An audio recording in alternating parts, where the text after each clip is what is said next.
part of the reason why I'm really excited to have Katy on the podcast is because when I tell the story where I say it was a conversation with a friend that led me to find out that I had ADHD, this is the friend. She is responsible for all of this. Yeah, that's my claim to fame. That's my only claim to fame. Though blatantly obvious, the late discovery, diagnosis and treatment at 38 for severe combined type ADHD in 2022 not only improved, but genuinely saved my life, which I have since dedicated to fighting for change amidst the global ADHD crisis. As the acronym suggests, I swear like a sailor, and each episode will contain sensitive subject matter, so please always read the description before diving in, where you will also find a link to resources for support. These crucial conversations with experts by lived experience are shared to inform, validate, shame eradicate, and unite the ADHD community, with a fair few laughs along the way.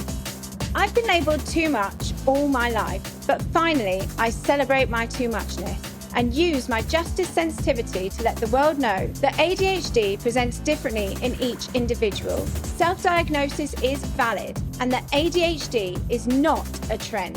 ADHD is real. And I want all ADHDers of all genders to know you are not alone. The leopard is a symbol of Aberdeen, Scotland, where this podcast began. It also symbolises bravery, the reclaiming of power, and I'm a total hun.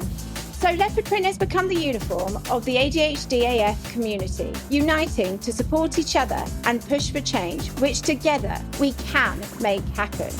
We are the leopard print army. Hear us roar. Hi, I'm Laura and I am ADHDAF. So this is a rare in-person interview with the girl who kicked off my ADHD safari. I want to pre-warn you that it contains mentions of excessive alcohol consumption and very risky behaviour. And though we nostalgically laugh about these memories, this is in no way to glorify or encourage alcohol. All that is shared in this very special episode is done to raise ADHD awareness, to display how unidentified ADHD can present, and to let others know that if their memories sound similar to ours, to help them drop the shame with the knowledge that this type of behaviour is symptomatic for many ADHDers. So if what we share sounds familiar, you are not alone. If you struggle with alcohol, substance abuse, or addiction of any kind, there is free and immediate support out there. There's a link in the episode note of useful contacts supplied by Mind Charity. We also discuss a very dangerous incident, again, to highlight the danger of the commonly shared ADHD trait of impulsivity. Without the knowledge of our shared neurodevelopmental condition, we didn't know that we needed to stop and assess the way that we do now. We just acted on impulse and put ourselves in danger time and again. At the end, we touch on the commonly co-occurring struggle many ADHDers face of disordered eating, and I've shared a link from Beat Eating Disorders in the show notes also. I have to say, there is a bit of rustling. Sessions Audio Services has worked miracles to clean up this audio, but it isn't studio quality because it isn't recorded in a studio. It's two ADHD friends chatting in an echoey kitchen, cackling and fidgeting. The inability to sit still is something most ADHDers are all too familiar with. Because this is one of my very best friends in the whole wide world, the interview becomes incredibly relaxed, which means I swear a lot. And I say things I probably wouldn't, or at least wouldn't phrase in the way I have here, if I were interviewing a new person rather than a chosen family member with whom I've experienced so much, and we've seen each other in all sorts of states. But what happened in Thailand stays in Thailand, for the most part anyway. Now, although this is an interview, it is a conversation between two besties, so obviously it flows, making it slightly longer than the usual. So I won't be back at the end this time. So before we dive in, I just want to send my love to everyone who is struggling to access their medication right now. We are in a national medication shortage. This week, ADHD Father UK, our Jacob, shared a link to a fantastic medication directory which can be used to find local pharmacies with medication in stock. Jacob recommends preparing to reorder 2 weeks prior to running out. The link to that directory is also in the blurb of this very special episode. But now I leave you with a giggly, sweary, and very special in-person interview with my nearest and dearest, the one and only, Katy Smith. So we'll start with the quick fire questions. Name? Katy Smith. Pronouns? She, her. Age? 36. Are you? Yeah, 36. recently. Location? Somewhere between Sydney and London. Haven't decided yet. Currently in my kitchen, living in Sydney, heart in London? Yes, that's a good way of putting it. Yes. Occupation? Fashion person. Let's keep it. Marketing, branding, fashion, in the fashion field, yeah. Fashion. Favourite animal? Has to be a cow. Dopamine dresser or calming neutrals? Depends where I am. Childhood nickname? Dickhead. Oh, actually, I did have a nickname. It was Bambi because I was just so uncoordinated and constantly bruised knees, scabby elbows. So, yeah, I got the nickname Bambi from a very young age. Relatable content. What city in the world do you most like? I think Bangkok. Yes. Yeah. Planning, love it or loathe it? Depends where I am. What, in your cycle? No, I think I'm very planned when it comes to work because I have to be. But personal life, I just go with the flow. I think that's more fun. ADHD diagnosis status. Oh my God.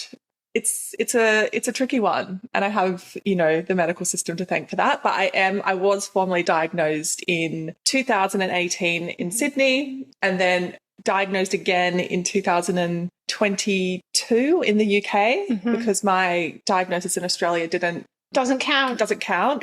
And then when I moved back to Australia, I have to get appraised again. So yeah, 2 appraisals from 2 different doctors. I then now have to go through the process again and convince someone. So that's... Oh my God. Yeah. So I want to give some background. Where do we start? I don't know what year it was. I think it's 2008. 11. What? Yeah, it's 2011. Fuck. Okay, so 2011, I met Katy. I finished teaching diving one day and I went to another dive school where my friends were working in Koh Tao, and I came down to the beach where you were all sitting and you had literally a table full of 100, I'd say at least, large changs that you'd been drinking all day. Yeah. And that was how we met. And then a few days later, it was the Koh Tao Festival. And our mutual friend, now mutual friend Hannah, was visiting me. And we were walking down the street and I decided it was a really good idea to make dresses out of bin sacks. Mm. And they were chic, to be fair. They were very tailored dresses. It is a wonder what you can do with a bin sack. Yeah. And I spotted Katy and I was like, oh, hi, do you want to come to the Koh Tao Festival with us? And you're like, yeah. I was like, do you want to wear a bin bag? You're like, yeah. So I just stood in the street and ripped up a bin bag, made you a dress. It was very Rick Owens. Yeah. It was chic. We should find some pictures of that. I should be in fashion too. Yeah. I scouted you, babe. I saw your vision. And then we proceeded to be at this Koh Tao Festival. I remember not having shoes on. I don't think we ever wore shoes. It was just mud. Yeah. Carrying a bucket. But that would have been spilling Red Bull. And yeah, just unbelievable amount of alcohol. But then remember the storms came over and we were walking through the streets because we couldn't wear shoes because it was up to our hips of water. And we just thought, let's wade through town, hip deep in water to find a pub. Yeah. And the not save our lives. Wires were dancing. Yeah. And we just thought it's worth it for a pint. So that was how we met. And as you pointed out, in 2018, you got diagnosed with ADHD. And so part of the reason why I'm really excited to have Katy on the podcast is because when I tell the story where I say it was a conversation with a friend that led me to find out that I had ADHD, this is the friend. She is responsible for all of this. Yeah, that's my claim to fame. That's my only claim to fame. So what led you to suspect that you had ADHD? I think it's very, you know, similar to a lot of people, especially women, like I think as a child, I always felt very, very different, very, very creative at school, but couldn't really apply myself. And despite, you know, the teacher saying good potential, like there was just no way I could focus. And it was just like a very isolating experience. Like I had a really good time at school because I got to socialize with friends, but at the same time, there was like, I've always felt like a bit of a failure. And I remember my first job out of school, it was in an office. So it wasn't working at like a clothes store or at a restaurant. But I remember just like looking around the room and all of these people were so like dedicated. So like they'd have their little notepads on, they'll like clear off all of the jobs. And I was like, I'm getting phone calls from my phone company asking me to pay my phone bill. Like I just like, and I was like a turning point where I was like, I think I am built differently because I just have never seen someone operate like that in a professional environment. And that was very scary. And I think that kind of, was like a turning point for me. But it took like quite a long time. And unfortunately through relationships and like my emotional responses during like, you know, breakdowns of like with my partners, the last one was like a big turning point. I was like, why do I feel so emotional about this? Where, you know, like I'm really good at giving advice to other people, but not taking on my own.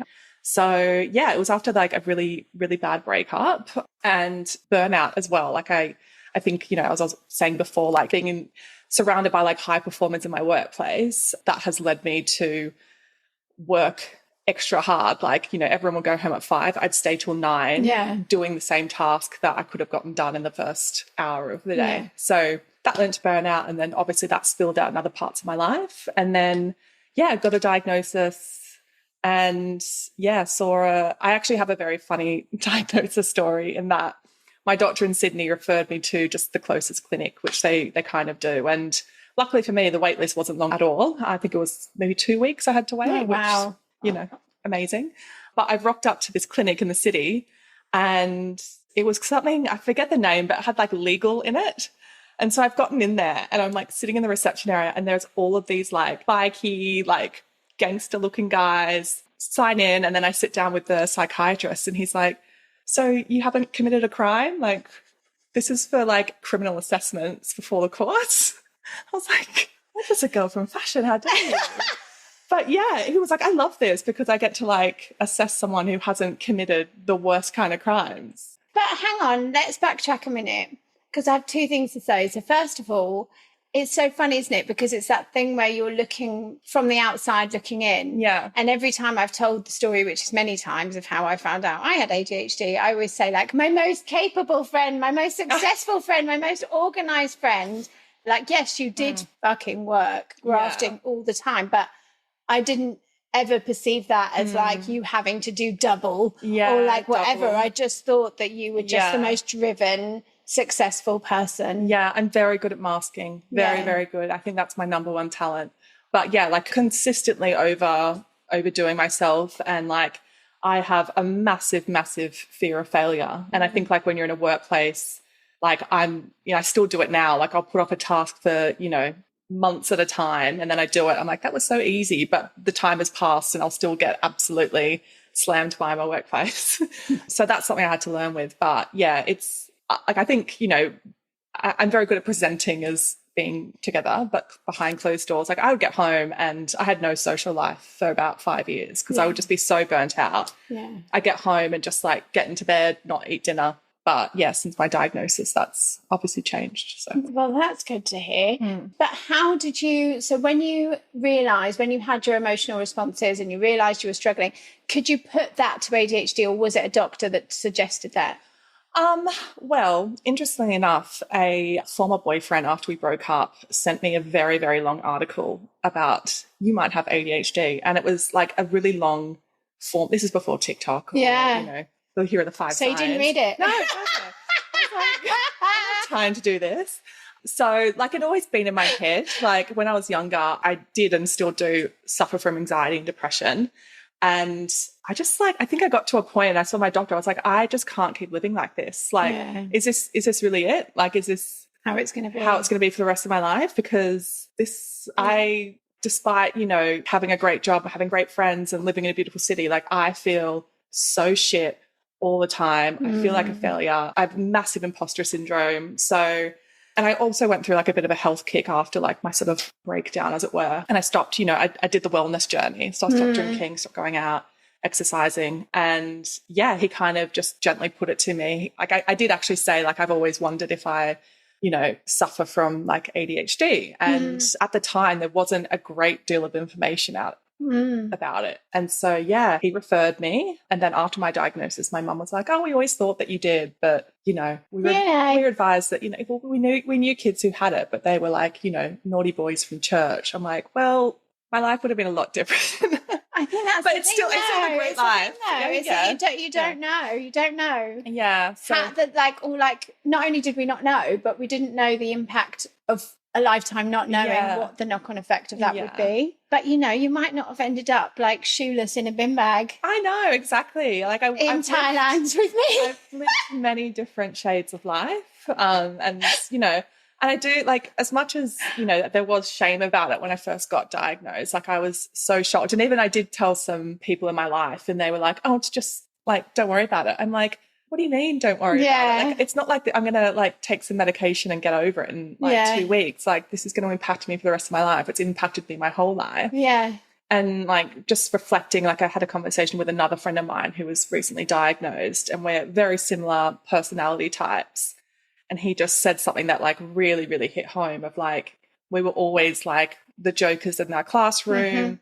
We were always kind of the joker, the centerpiece at the party, always doing the funny things. But in a way, like people were laughing at us in a certain way. And we didn't know any better that some sort of behavior, you're like, it's a laugh, but it's like you're putting up these, I guess, very funny characteristics or like boisterous characteristics because like inside you're like, I don't know how else to act. Like it's like almost a way to soothe the stimulation of being out in public around different types of people. So and I mean also dopamine seeking, so like seeking the fun, because I know that was such a big one for me anyway. It was like, God, is this it? Like you said, is this it? Like, what's this all about? Okay, what are we doing here? Everyone else seems to be doing well. I'm either really fucking struggling and or bored at all fucking times. So should we just do something fun then? Yeah. Like what else, I also had this thing as well. Like if I was in a really boring, I shouldn't say boring, but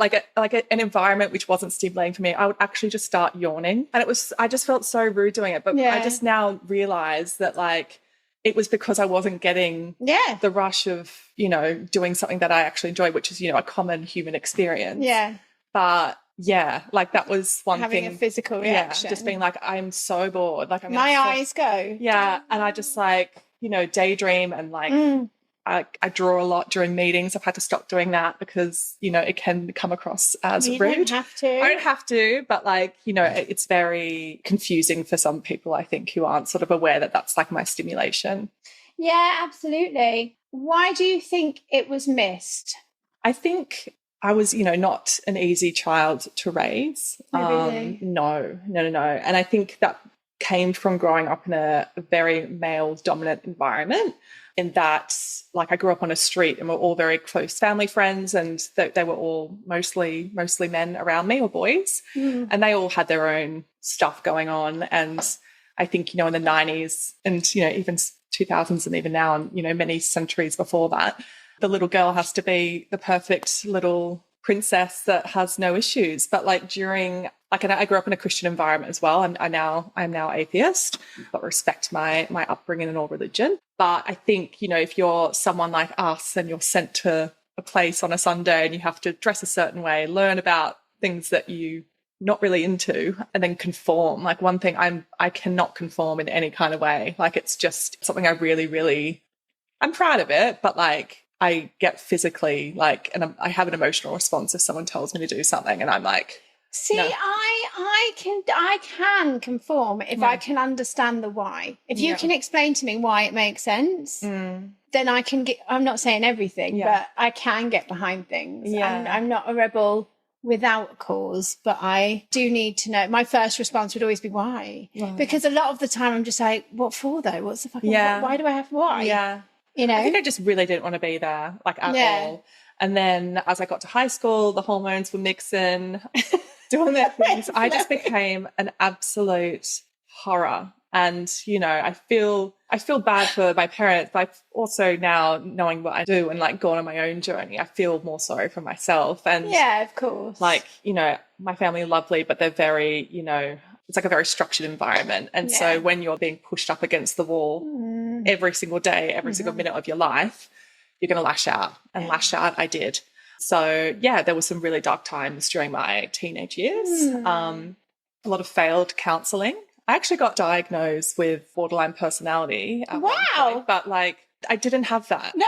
I didn't have that at all. I had ADHD. Yeah. And again, like going to a child psychologist who also didn't, this is another horrible thing. They actually didn't tell me that I had it. I found out years later that I was diagnosed with it, but they didn't actually bother telling me that I had that diagnosis. They thought for some reason this, you know, really, really serious mental condition would be best left kept unsaid. from me. Yeah. But I didn't. Like borderline personality is a very complex mental issue. And like I have some people in my life who do have that condition, but I did not resonate with I looked through it when I was finally told, and it's just not me. But then if I put ADHD next to it, I'm like, oh yeah, like how did you miss that?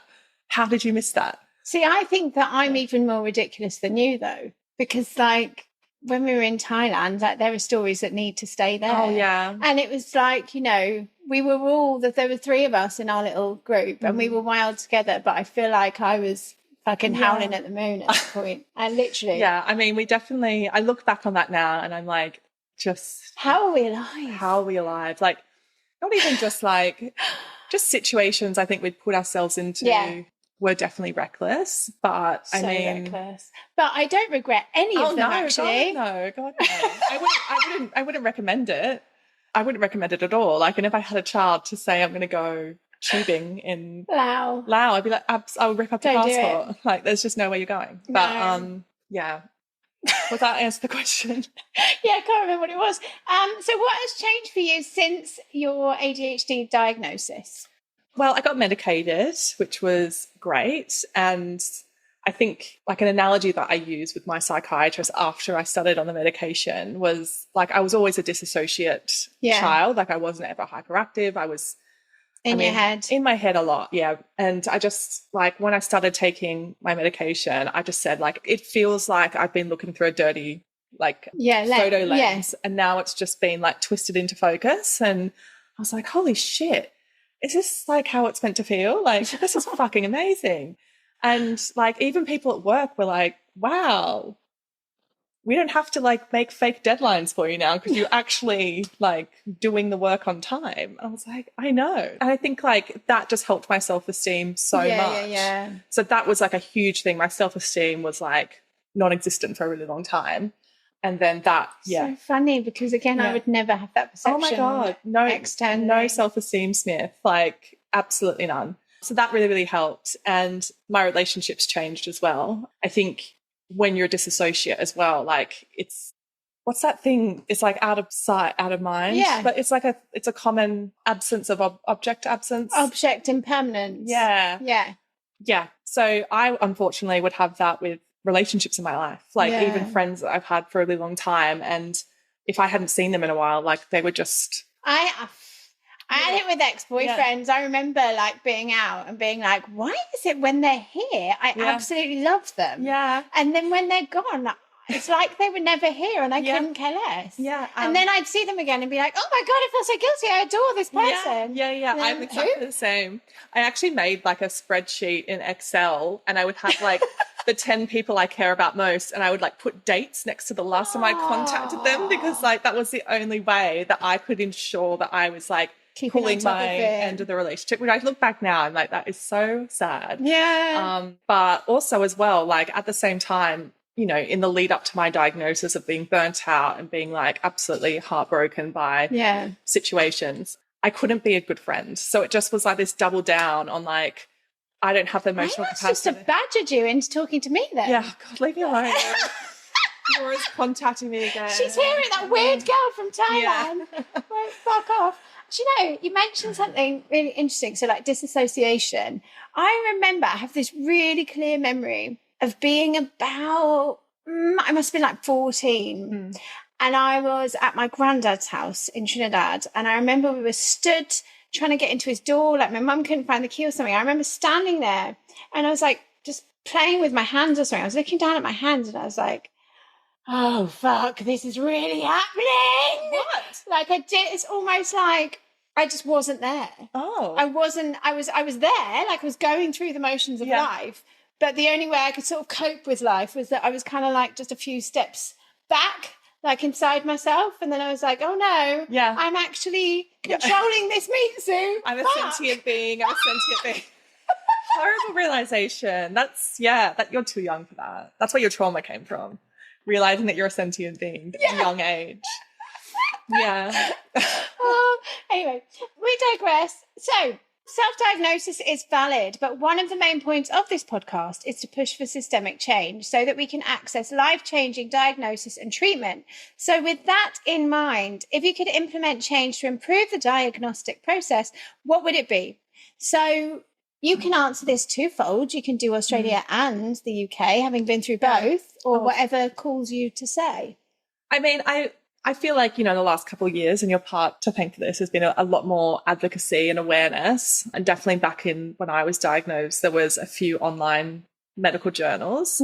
But also I think like speaking from like in the workplace as well, like I feel, we're always trained to see or identify if someone's, feeling blue, if they're anxious, like what steps do we need to do to like ensure that person that they're in a safe space to like open up. And there's like, outside resources like corporate therapists and things like that. But I feel like that doesn't actually like cover the root of the issue sometimes, and ADHD being one of them. So I think like more awareness in the workplace. I think it's really funny because obviously it's not funny at all, but you're about to have to go through the process for a third time. For me, I'm quite nervous because, it's good news. Good news is we've sold our house. It's official today and we're going out for dinner to celebrate and we're going to have for Thai food. Who knows what will happen tonight? If only they had buckets of Sangsong and Red Bull. Yeah. Can be arranged. But the issue is that kind of everything I've set up here, like I am afraid, I don't know what happens now. As a person who has responded so well to medication, obviously it's like boo-hoo. There are people listening that are still on lists. Yeah. But like it did change and save my life. And the fact that I might not be able to access it or I'm going to have to go through the process again or something is quite scary. I still don't have access to work. I don't know what happens there. I don't know what's going to happen with any of it. And change is like a massive thing for people like us. Like as much as we like to move about, try different things, for me, like relocating overseas for the first time when I moved to London was by far the most traumatic thing I've ever been through. Like when you've gone without your support system and like, your nest, it is very, very hard. And I think just doubling down on the fact that I got to the UK and then I had like 6 months worth of medication I think I came with. And then I was like, I'll just, sign up to get assessed here. And then COVID happened. Yeah. And then like however many people found out they had it during COVID. Yeah. Then the wait list, I mean, that's what happened as well, right? So I think I got to halfway through COVID. I'm like, my medication's running out. I should probably like see. And I was like, how long did you say the wait list was for? Oh, shit. So, I mean, and I definitely went out without my medication for a really long time. And then I had to see, someone else separately and then tell them my life story. And they were very, very lovely. And that was through private because I couldn't like wait any longer. Yeah. And then I just am so perplexed as to how expensive the medication is. I feel like I'm being punished for it. You know what I mean? I think the whole thing's fucked, isn't it, really? Because that's one of those things where you can logically look at something. So I can say, okay, we didn't know about it. Yeah. So there are all these people now. The system as it stands, it's going to take forever for the people that have found out that they've got it to get through. And then the medication is in shortages because of this. And I get it, and I get it, and I get it. It's a knock-on effect. But it's like, it shouldn't be this hard. So, for example...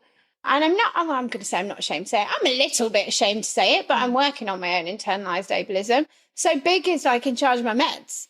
He'll be like, oh, it's time to reorder or change your HRT patch because otherwise I'm going to fuck it up every time. And, there has been a couple of times where I've had to be like, oh my God, I've only got one tablet left and it's Friday, fuck. And then they've helped me out in an hour of need. But it's like, that's so ableist. Why the fuck do I have to do that? Like, I understand that it's a controlled drug. I mean, I'm lying. I don't fucking understand that it's a controlled drug. However, it is. And I just think it's absolutely fucked that I have to keep remembering to order it. Yeah, because admin is one of my biggest struggles. I mean, surely we're at a time in our lives. Even just a fucking text message. But like, it's a subscription for your prescription. That's what I would like to see. A subscription. Just like, how can you send me a fucking HelloFresh box every week? Yeah. You can't send me my medication. This is life-saving stuff. Like, I hate it. But what also like really bothers me as well, like, if you have such a big wait list and such a big, like, you know, this huge wave of people who are coming forward with, like, I've suffered with anxiety, depression, addiction my whole life. Failed relationships, unemployment. Wouldn't you want to address that pretty quick? And I understand that there's, you know, a whole other thing behind this, but like... No, but the issue is that there shouldn't be, because I feel like, you know, the pandemic taught us that you can change a fucking plan really quick. Yeah. So like, okay, it should take however many years of legislation and lobbying and whatever, but just like that, you go, oh no, actually, all of these people are in dire medical need. Let's change the fucking plan right now. And it could happen just like that. And that is what needs to happen, because all of these people on waiting lists, it's lucky that they're alive. And, you know, with the BBC saying it could take the best part of 8 years because there's 200,000, then, yeah, gosh, God help us all, because who knows how many of those people will still be here if it stays as it is. So actually... It's really scary. It's really scary. And with there being no set way that things are diagnosed, you know, there's no reason why we can't just make it simpler and make it quicker, because say up here it takes something like 8 to 14 hours or something to diagnose.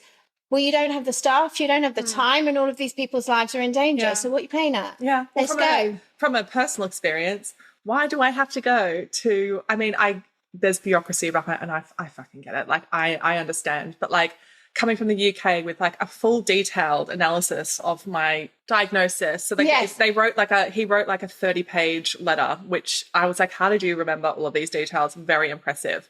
But to give to my doctor here, so it would be like a straightforward thing. No, we can't do that, Mrs. Smith. You need to sign up. And I had to wait like quite a long time to see that person.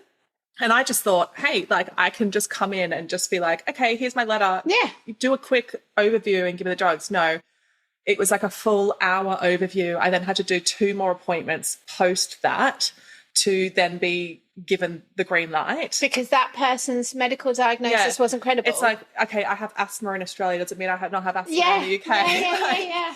And then I'm having it on the way back to Australia now. I'm like, you would not do this for any other condition. Why are you doing it for this one? Yeah. It's not going to go away. I haven't cured myself. Like, but yeah, I have to go through the whole process again. It's so, like, it's insane. It literally is. It literally is. It's inhumane. It's ableist. It doesn't make sense. And I think like when they're questioning you as well, like I know I recognize there's a whole diagnosis process, but it's just like, I don't need to like prove myself to you any longer. Like, I've had this my whole life. This is my 3rd diagnosis for the same disease, and I've had to spend thousands and thousands of dollars for the same answer, for the same outcome. Yeah. But there could be something that they turn around and say, no, you're not eligible because we don't believe you have it. Like, there is a small chance that could happen to me. Yeah. And that is very ableist. It's just absolutely ridiculous. With ADHD presenting differently in each individual, what are your greatest struggles? I have very bad time blindness. Very, very bad time blindness. But do you overcompensate by being extra early, or are you just God, like, no? Oh, fuck that. You do. Yeah, I do. It's crazy. It's crazy how, like, we are just opposite. And, like, I'll be like, okay, like, you know, everyone has different approaches. But, yeah, that's something I've really had to work on for a long time, because if I rock up late somewhere to work, to a meeting, the self-esteem goes. Yeah, and I'm not the shame. I'm not in the room for at least 6 hours. I'm just shaming myself and, yeah, really talking shit about myself. Even when you knew, even post understanding what time blindness was, you still shame yourself. Oh, God, yeah. Like, it's like, why are you like this? Well, Nicole Nadler knows why. But over time, I've become more kinder to myself. I could be doing a lot worse. I think being like not present in relationships as well. But, you know, I think after moving to London, and it was really like really great timing other than the COVID thing, but it was really good because I kind of got here, had another mental breakdown, and then That's really good. It was fucking great. Yeah. Bottom of tea. And, you know, I was without my support network. I, you know, had left a job that was very much part of my identity for a long time. I had no friends. I didn't know anyone in the city, but it really just taught me to like hitting rock bottom and like building the blocks from there. And so that meant building better wellness routines in my life. Like for the longest time, I did not engage in any physical exercise because I was like, that's lame. Yeah. Which is so not true. But, you know, prioritizing my wellness, saying no. I was always a yes person, so saying no to people. And then building better relationships. Like I had a chance to, you know, bring this new Katy out into the world on my own terms. And, you know, I have friendships and relationships now that, you know, accept me for who I am and not all of my past shortcomings. That, you know, I think a lot of relationships I did have in the past that would hold a gun against my head and remind me of them all the time. So, yeah, I think, well, yeah, the relationships, the time blindness, and the other one, which I forget, would be the... I don't know. I would have said impulsivity, but it's not 2011, so I don't know.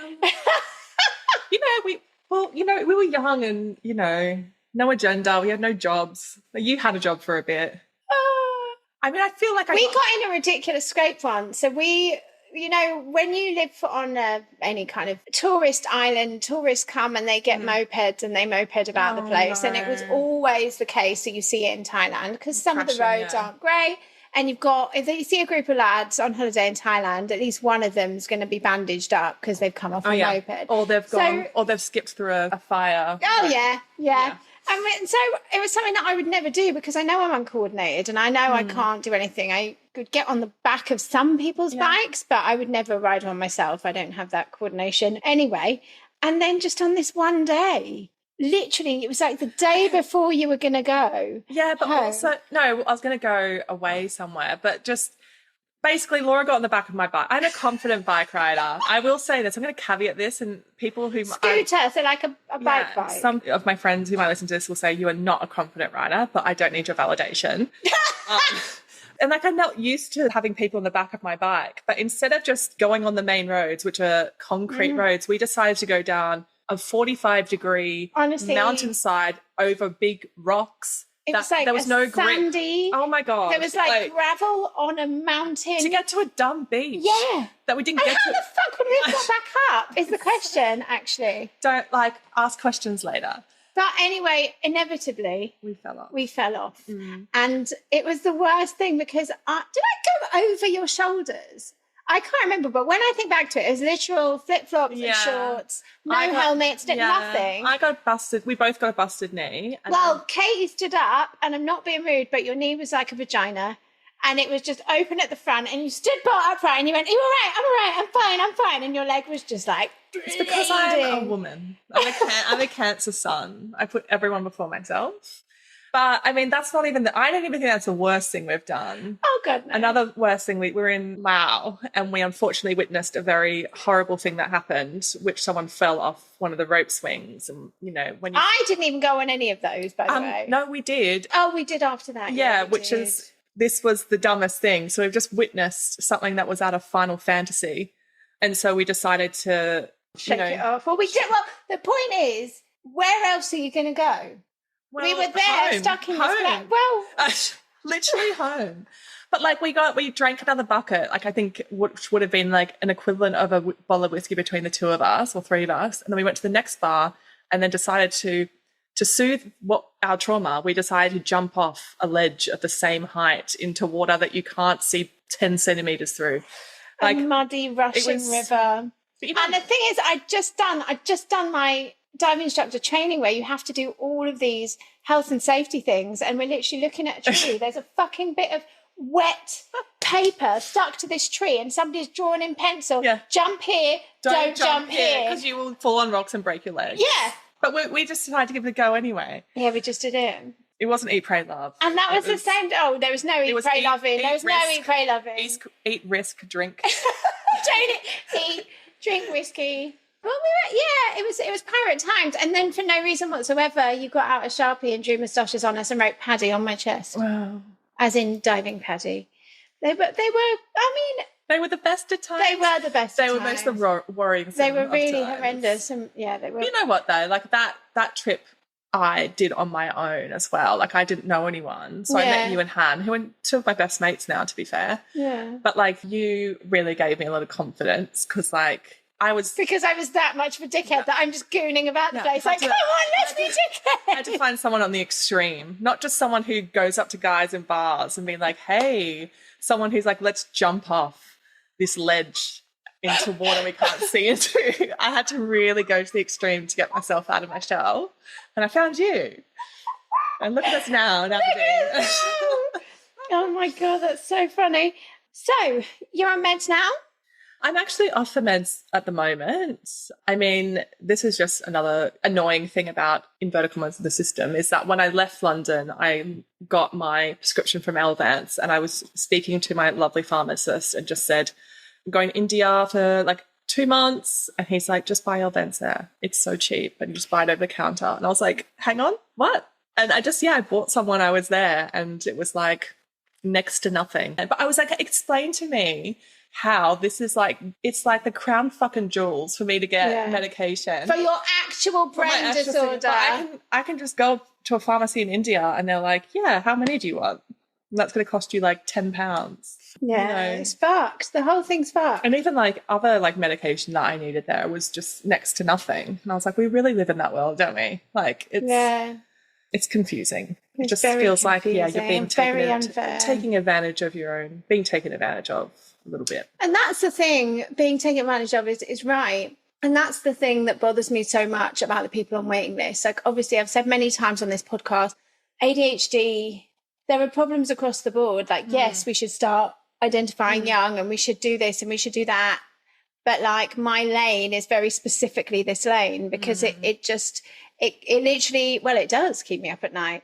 I just feel like all of these people, like all of us, have been so wronged. We've been so failed. And it's like, you can't let these people down again. Like, that's a fucking enough. This is enough of a plot twist. Give us the help now, for fuck's sake. We're fucking tired, man. Yeah. We're really tired. Well, continue fighting and, advocating for our sisters and brothers and everything in between to get their diagnosis. But it's fucking tiring. Like, Well, none of us have got here scot-free, really, have we? So we've had enough. I had to go on, like, the wait list in Australia was quite long, even though it's private. And I'm like, I just don't even know if I can be bothered. Like, I'm so grateful. That's how I feel. That's what I'm worried about, going and moving anywhere else. I'm just like, well, maybe I just fucking won't then. And it doesn't come without me recognise how privileged and lucky I am to even be in a position where I can go to a doctor. Like, I'm not saying that at all, and I'm very, very grateful. But it's just wake up, take your medication, having to explain yourself, having to, like, live with the guilt for so long and like mourning your past self of how it could have been, going to doctors, explaining that you need this medication, pitching your illness to them to get the drugs. It's like, oh my God, just there has to be a better way.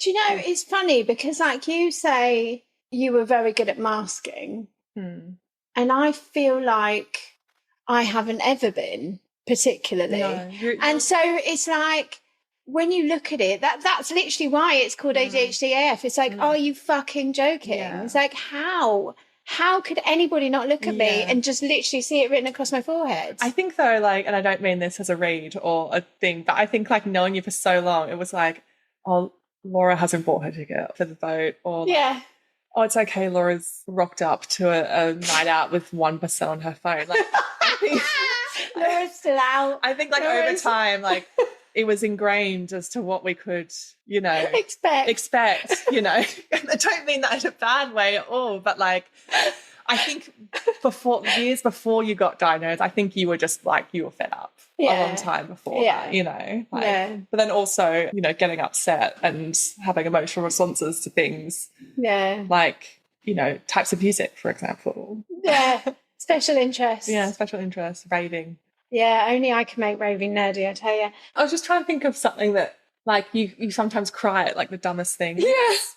What were you crying at once? Or like, I know you always cry at like the Tesco Christmas ads or something. Not even the John Lewis ones, the Tesco ones. My granddad had it. Yeah. My granddad used to cry at everything. Yeah. He used to cry watching football and just be like, what are you crying for? He's like, well, somebody's lost. Yeah. Oh. Oh. So funny. So, after receiving a late diagnosis, it is believed we experience Elizabeth Kubler-Ross's grief cycle. But I feel those different stages are constantly shifting. So call it the late diagnosis roller coaster instead. So like denial, bargaining. Acceptance? Yeah. Anger. Depression, anger, acceptance. Like, where are you at? Or do you think it changes? I think like when I first got diagnosed, what was the first one? Denial. I did not deny. I did not feel any denial at all. And I still don't, because I knew this my whole life. And, you know, No, it had a name. You know, like the curtains are raised and I'm like, okay, at least I have some clarity on who the fuck I am and how to move forward. So there was never a denial stage. What I did very much struggle with was grieving. And that was really, really hard, especially when I, you know, moved away and I was like by myself a lot and I was during lockdown of like reflecting on all those times that I failed my younger self and like failed that poor little girl who was just so confused all the time, but then trying to keep up appearances and frightened. It's frightening. And trying to be the best of the best and like, you know, failing at that as well. And I think that's really sad. I think that's, for me, that was the saddest part of like reflecting as my younger self and how different things could have been, even though, you know, I've done the full roundabout now and I'm at a point where I'm like, I've loved those experiences because they've shaped me to who I am, despite them being, you know, very, very traumatic and hard at times. But I think, you know, I've done a lot of inner child work on that as well, like soothing my inner child. And like for a while I had this trick on, I had my screensaver as like a picture of my... The RuPaul thing. RuPaul says to do that. I still haven't done it. And like it was a picture of me, a little girl. Like every time I'm feeling down or angry at myself or pissed off at the world, I just look at her and I'm like, you just have to do it for her, you know? And that sounds very, very lame and like, you know, very whimsical and Pinteresty, but like that's really, really helped me because, you know... Has it? Yeah. And because I feel like as a child, you're not given the tools to make decisions or any coping mechanisms at all. Like you kind of have to navigate through life by yourself. And like I didn't ever feel like I could really come to my family with my troubles because it was, you know, seen as maybe being a bit naughty or, you know, maybe you need God. You'd get in trouble or you'd, So like, that was like a really hard time for me. And just the anxiety on past decisions, like, you know, when you wake up after a big night out and you're like, oh my God, like, did I do all those things? Did I say those things? We're not going to say anything about David Jones Zucker. No. So, that's ADHD After Hours. That's for the After Hours episode. But those are the most ADHD things that never get said. No. But like, I think I just decided to black it all out because there was like a lot of things in my life that I'm like, oh my God, like I can't believe and you know, they were all from like impulsive actions or, you know, maybe I was having a really bad day and instead of like resting at home and like, you know, not being overstimulated, I've gone out and done some dumb stuff or, you know, said some things that have come out the wrong way or found something funny that I shouldn't have found funny, but we have a very unique sense of humor. So, but, you know, I just decided like one day of just, you know, months and months of, you know, depression and isolation. I was like, you know what, like I can't let this weigh me down any longer. And I had like a very, you know, spiry ceremony, like I think everyone did in COVID. I bought some crystals. Yeah. Some sage and then just didn't cut a fringe like me though, didn't cut a fringe. We'll put a picture of Laura in the episode notes.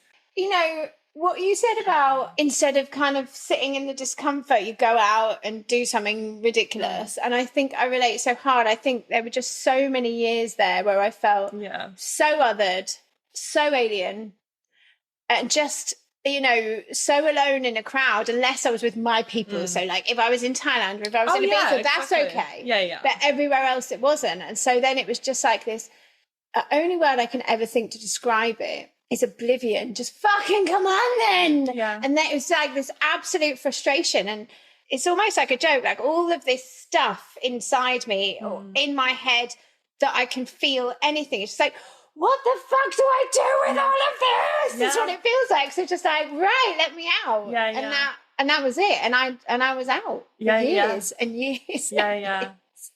The other thing I was going to say is, like, now, where are you at now?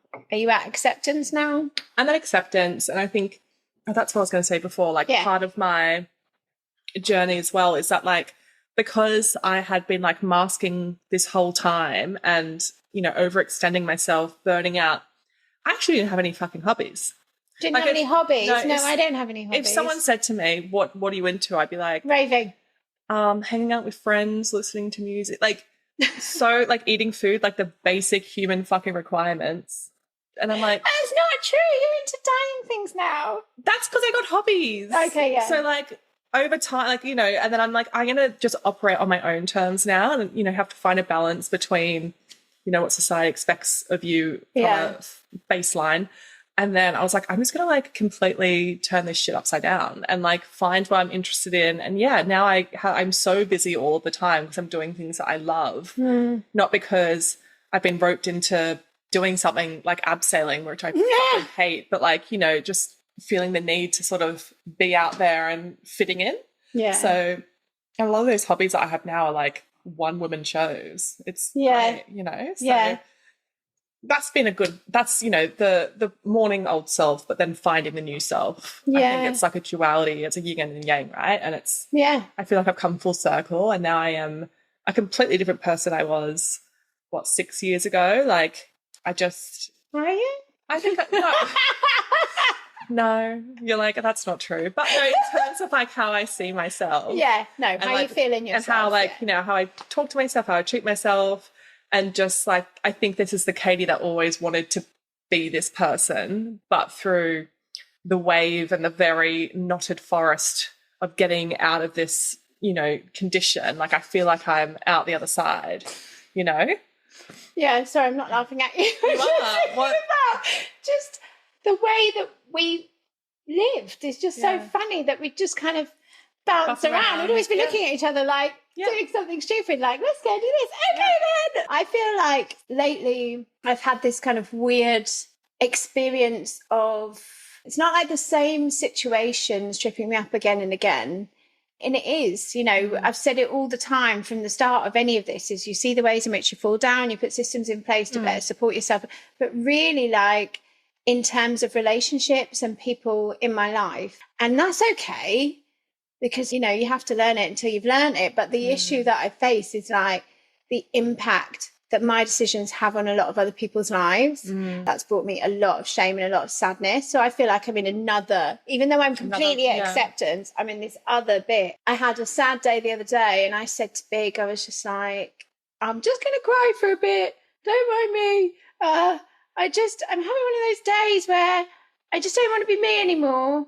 Like, I've just had enough. Like, I feel really embarrassed and really stupid and really sorry and really guilty and just, like, loads of shame. And it's not fair because I've really fucking tried. Like, God, nobody can say I haven't tried these last couple of years. I've tried my best every which way. And to then 2 years later feel like you're almost back at square one. And what was the fucking point anyway? It's like, oh, it's always gonna be like this. Yeah. But, you know, it is. Well, you don't have a fringe now. So. No, I don't have a fringe. And I'm very rarely hungover as opposed to every single day. There was, like, a time, though, like, I remember when I came and saw you in Ibiza one year and your girl was down in the fucking pits. Do you remember that time when you had, like, the flat by yourself? It was before. Oh, yeah. And I just remember, like, because, like, I've known Laura for a really long time. The Pink Palace, yeah. I think I've seen you through a lot of your life stages. And I think when I saw you that time, as much as you were kind of, you know, floaty happy, like, there was such a sadness in you that I was like, I don't even know this person. And I think that was when you were starting to be like, I can't go on anymore. And all of the years I've known you, that was the first time I was like, oh shit, like, she's not.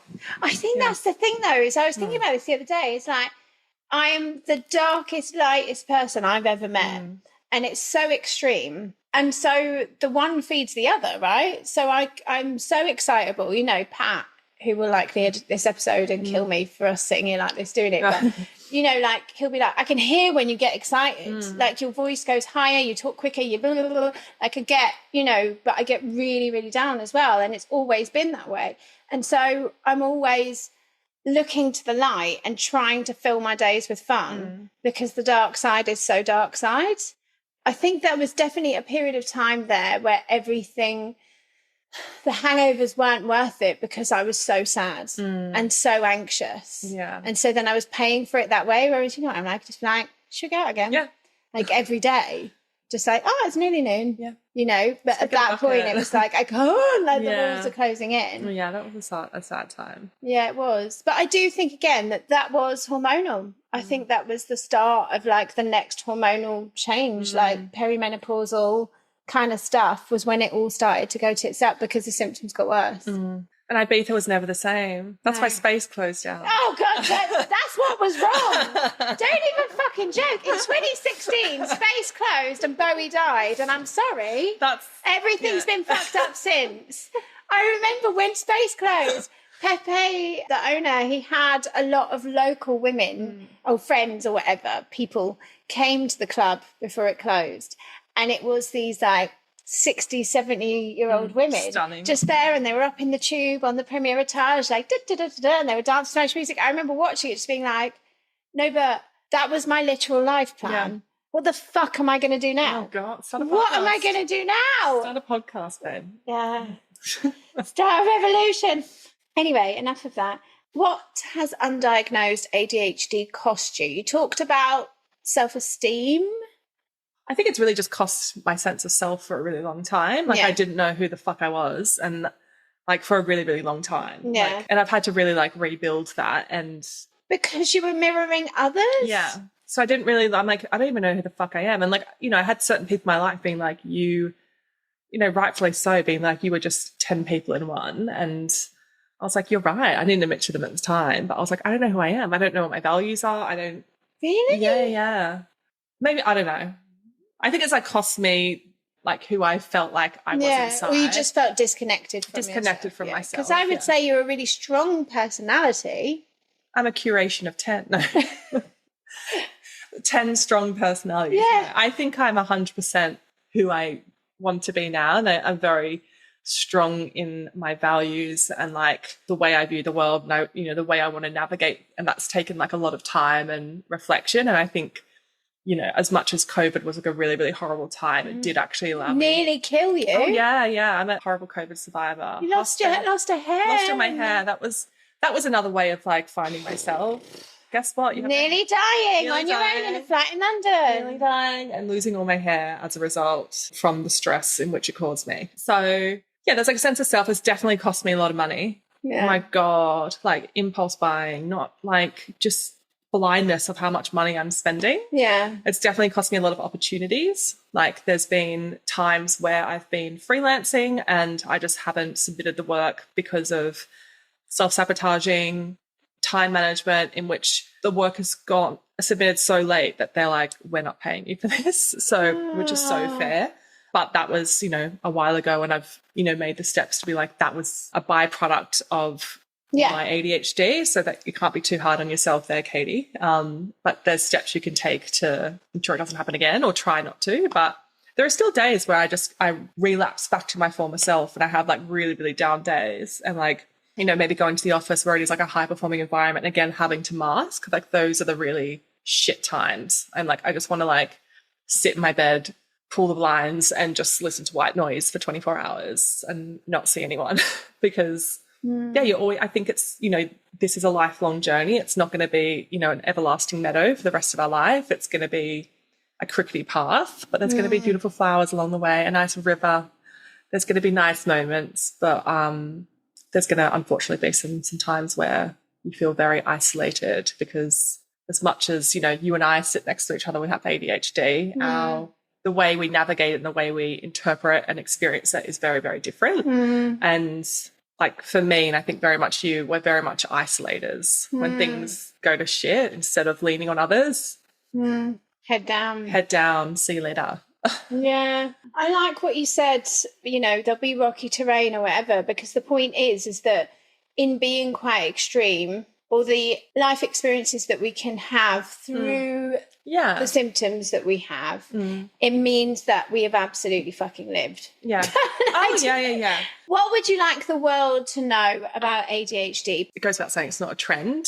Yeah. There's a part of me unfortunately it doesn't go without saying, but yeah. But like ADHD is a very, very serious condition. Yeah. Imagine feeling that you have like no self-esteem, that you can't get out of bed. Or imagine having all the time in the fucking world to apply for your Irish passport, but you still haven't done it, and you're about to move fucking house, and they won't let me apply for it. Yeah. So there's like, there are so many things, but I think, it's not a trend. It is a very, very serious, debilitating condition. And a never-ending depth of symptoms and behavioral patterns that go for it that look different on everyone. Like, you're late, I'm late, you're early, for a good example. And I think, like, more education on what those look like. So it's not about, having bad grades or being late. It's so many other things than that. And those are very common symptoms and how they show up with a diagnosis. But a whole rainbow of other stuff. This might be an overshare, but I used to pick my skin a lot. That was like a huge stimming thing. I managed to build up like masses of like scar tissue. Like I had one here and one here and one here. And they got so bad that I had to get them cut out. But ever since I'm young, I was just always picking these parts of my face. It created like it's like a cyst, but it's like a massive like scar tissue. Yeah. What would you like the listeners to know? It gets better, and I feel like the journey that you are currently on, and it's a fucking safari, but everything part of this journey, if I could do it again, is to lead with kindness. So like with yourself, with others that are even the people trying to help you, like just lead with kindness, because it's really easy to become resentful and spiteful for sure. But I think I mentioned earlier, like the best thing that I kind of got from this was a greater sense of self. And I think that's the best gift that I gave to myself ever, and something I'm really proud of, and how I've like gotten this far in life until I was however old I was, 28 or something, and like forgiveness as well. So like it is a journey into oneself, and also just take it slow. Like I think once I got my diagnosis, I was like, right, I'm going to make all these changes, blah, blah, blah. And it's not going to work like that. It's a process, and one you have to be very, very kind to yourself on. And we're all just trying to do the best. Very wise words. People with ADHD may have lower levels of dopamine, the chemical that plays an important role in reward and motivation. So increasing dopamine levels may help with some of our symptoms. What increases your dopamine levels? You know what? I can't believe if you asked me this 6 years ago, I'd be like, no, but I exercise.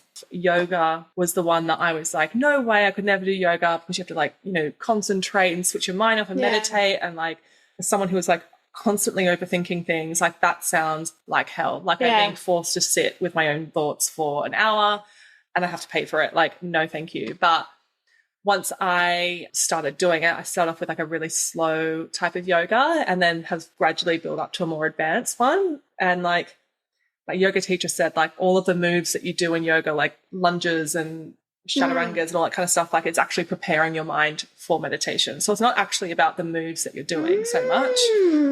It's basically like to activate part of your body that is going to make you enter a meditation. And like nothing has been more beneficial for me. Like I walk in, unwind, do my stuff, and at the end I'm like, I didn't think about anything for an hour. That's amazing. I did not think for a single thing. I was just thinking about how I'm, positioning my chest. Yeah. And that in itself is a meditation. Yeah, so absolutely. That's the first time I've ever meditated, and it's been the most beneficial for me. And I never have regretted going to a yoga class. So that's how I kind of get my dopamine. But another way I get dopamine is that I just love eating. I love eating, and I really struggled with eating for a really long time in my life. And that was like another, offshoot of this thing we call ADHD, was like body dysmorphia and not treating my body right. And there was some, but they were strange times as well. Yeah, like culturally speaking. But I didn't have control in any other part of my life. So let's portion control my meals and have a green tea for dinner. But now I've got to a place and enriching my body with like nutritious food that I know that I'm going to love, and it's taking me time to prepare, is something that I really love doing. And Eat, pray, love. Yeah. Bitches. I've turned into the person I hate. I really have. I really, really have. But I love it. Give me a crystal. Get me an astrology reading. I'm all about that life now. And then get her to Ibiza and we'll talk get me again. to Ibiza. And then I never tell you. That's me going to church, baby. What song best describes your ADHD? Small Hours by John Martin. It's quite a long song, but it's very acoustic and a bit ambient, but he does sing in it, and it's just very beautiful lyrics. And I think, it resonated. Right. Thank you very much. And thank you from all of the listeners who actually can stand my voice for starting this safari for all of us, Katy Smith. Because, likely I would have found out about it when it started to come out in 1920. 1920. 2020. But I wouldn't have found out about it when I did. And I think especially because it was you, it felt very different. Yeah. I remember when I was telling you, you're like, well, if you've got it, then I've definitely fucking got it. You were like, yeah. That's...